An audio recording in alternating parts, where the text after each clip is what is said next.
If you can't do the time, don't do the crime. Okay, time's up.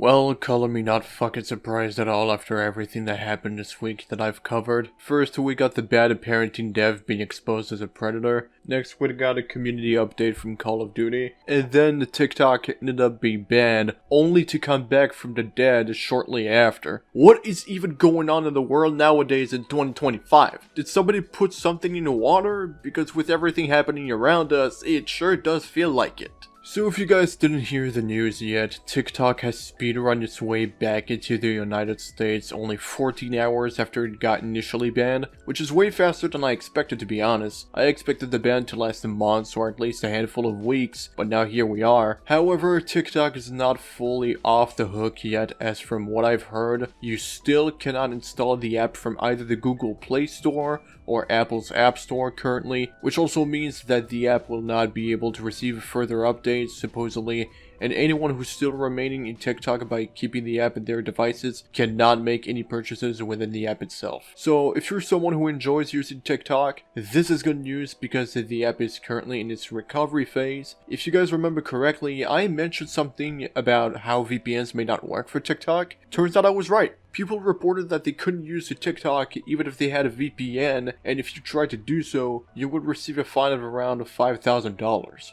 Returning to topic, TikTok has even made a statement regarding the recent events. In agreement with our service providers, TikTok is in the process of restoring service. We thank President Trump for providing the necessary clarity and assurance to our service providers that they will face no penalties providing TikTok to over 170 million Americans and allowing over 7 million small businesses to thrive. It's a strong stand for the First Amendment and against arbitrary censorship. We will work with President Trump on a long-term solution that keeps TikTok in the United States. So there you have it, folks.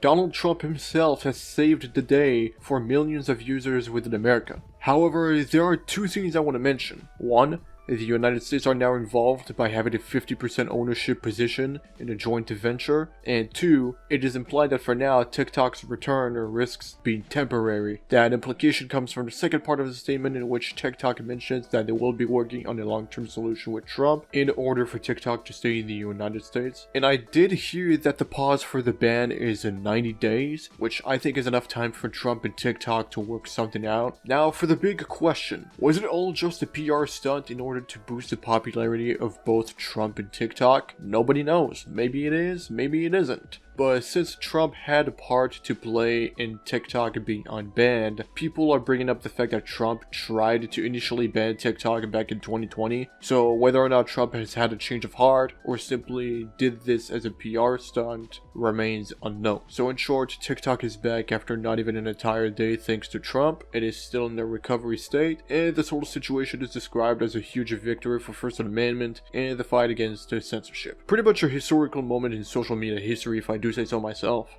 Anyways, with that being said, thank you guys very much for watching this video. Make sure you guys leave a like, comment, and subscribe, as any form of support means a lot to me. Make sure you also turn on the notification bell so that you guys don't miss out on any of my future videos. This was Kether, talking about the return of TikTok.